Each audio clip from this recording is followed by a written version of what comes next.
Assalamualaikum warahmatullahi wabarakatuh. Perkenalkan, nama saya Siti Waida dari kelas IP 5D. Baiklah, di sini saya akan sedikit menjelaskan rangkuman buku yang berjudul Mengelola Partai Politik. Baiklah, materi yang pertama yaitu dunia politik kontemporer.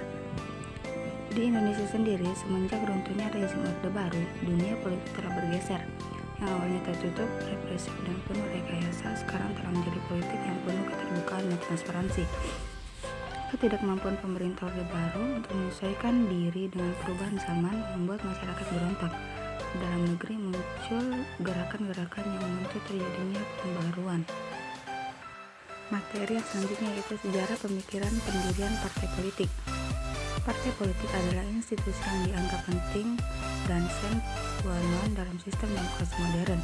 Partai politik memainkan peran sentral dalam menjaga pluralisme ekspresi politik sekaligus juga persaingan politik. Menurut sejarah, sebenarnya fenomena partai politik adalah perkembangan terkini dari pergulatan politik. Munculnya partai politik dapat ditemukan di awal abad ke-19. Bentuk partai politik yang dikenal pada saat ini muncul dari semangat dan modernisasi dalam dunia politik.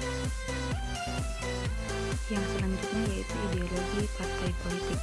Ideologi sebagai suatu kata penting dalam dunia politik telah melalui perjalanan sejarah yang panjang. Ideologi politik didefinisikan sebagai suatu paham dan nilai tertentu yang digunakan untuk melingkupi semua usaha untuk mencapai kondisi ideal tertentu.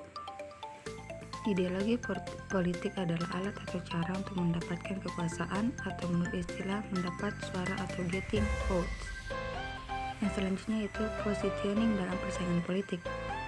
Untuk mencapai jenjang tertentu dalam dunia politik, seseorang atau sebuah kelompok harus bersaing dengan pihak lain. Persaingan politik merupakan kodrat alamiah yang harus ditempuh untuk mencapai kekuasaan. Karena pemenangnya hanya satu individu atau kelompok, sangat wajar bila masing-masing pihak berlomba-lomba untuk menjadi juara. Materi yang selanjutnya yaitu positioning ideologi politik. Ideologi politik merupakan hal yang dapat digunakan dalam organisasi politik untuk memposisikan dirinya.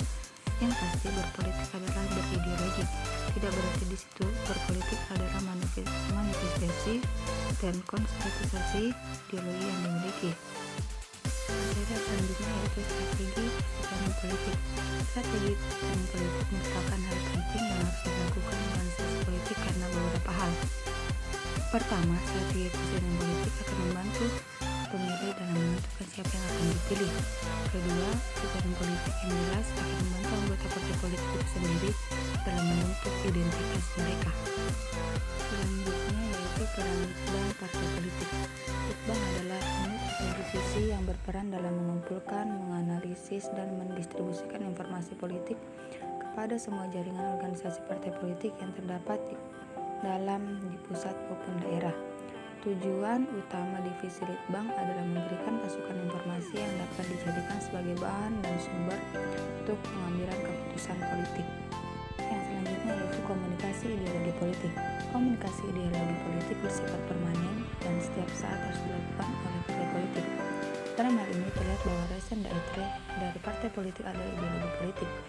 Komunikasi ideologi bertujuan untuk mengurangi jarak perbedaan persepsi antara pihak-pihak yang terdapat di dalam dan di luar partai politik dan sistem nilai, filosofi dasar, dan kondisi masyarakat yang ingin dibentuk oleh partai politik.